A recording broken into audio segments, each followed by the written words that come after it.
The World SBK paddock might have been to Indonesia before, but this is the first time the FIM Supersport World Championship has visited the country, and it does so at a brand new venue.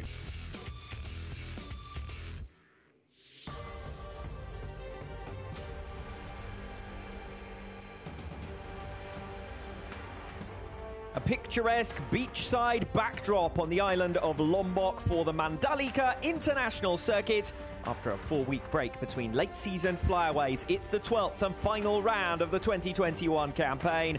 An end of season party for Dominic Egerter, making his first appearance as world champion. The title race itself wrapped up on the final day of the Argentinian round last time out. 2 more wins though up for grabs in 2021 and at a new circuit, and that should add some extra spice to proceedings. And of course, Steve English alongside me, 2 other places on the end of season podium. So silver and bronze still waiting to be claimed this weekend. Yeah, still to be decided between Odendal, Gonzalez, and also with the 4-man of the last few rounds, Jules Cluzel. He can still move himself into those top 3 positions in the championship.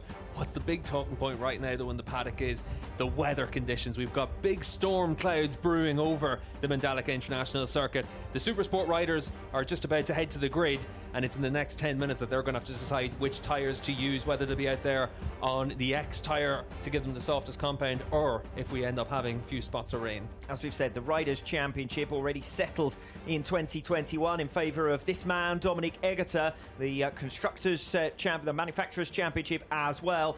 One-way traffic, of course, for Yamaha. Only the Teams Award is still up for grabs. 90 points available this weekend. Tenkate 8 ahead of Puchetti and 35 clear of Evan Brothers. Yeah, it has been a really impressive season by Tenkate, obviously, from Dominic Egerter, able to wrap up that championship last time out. He's able to race with a lot of confidence now and just free from any pressure. We saw what he could do in the Super Pole session to take that pole position. Just looking out of our commentary box window just to see how the teams are preparing for this. I'm seeing a lot of the riders, helpers and assistants out there with clear visors in case it rains, and just whether or not riders need to make some small changes out there. So everyone's trying to cover for all eventualities right now, because in this part of the world, if it starts to rain, traditionally we have an absolute downpour. If you are just joining us, the results of the Super Pole session saw Dominic Egerter take a 4th pole position of his so far short Super Sport career, his first pole since Navarra.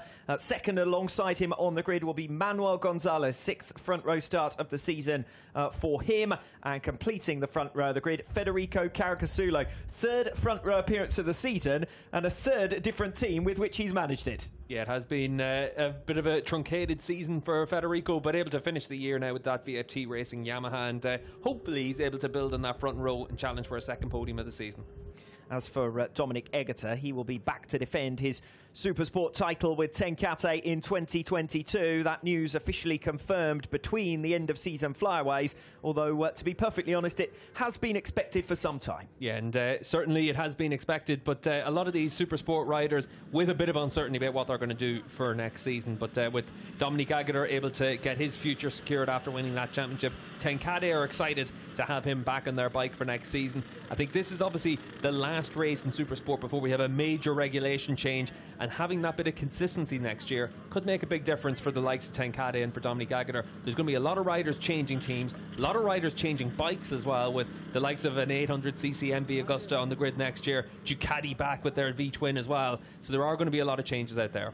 Quick word, we're 1 rider down on the grid. Valentin Debise missing. He's out with ligament damage to his left shoulder. Yeah, real shame for Valentin as well, because we've seen flashes of speed from him since he's returned to the class with that GMT 94 squad. He's just had no luck since he came back to the class, and this weekend he was the first crasher here in Mandalika this weekend, and he ended up with that pretty bad shoulder injury, so he's having to sit out the action. Introducing the 2021 World Champion, Dominic Egerter. 19 races, 14 podiums, 10 wins, 5 of them in succession earlier on in the season. He's without a victory, though, since Jerez. 2 5th places and 2 3rd places from Portugal and Argentina. That's Dominic Egerter then, looking to bounce back to winning ways this weekend. Yeah, he was able to claim that first pole since Navarra, and always a good indication of where Egerter's been. But he's been fast all the way through this season. Even whenever he was just settling for podium spots, he was still able to consolidate that championship advantage. He's now able to race free of any of the hassles of having to think about the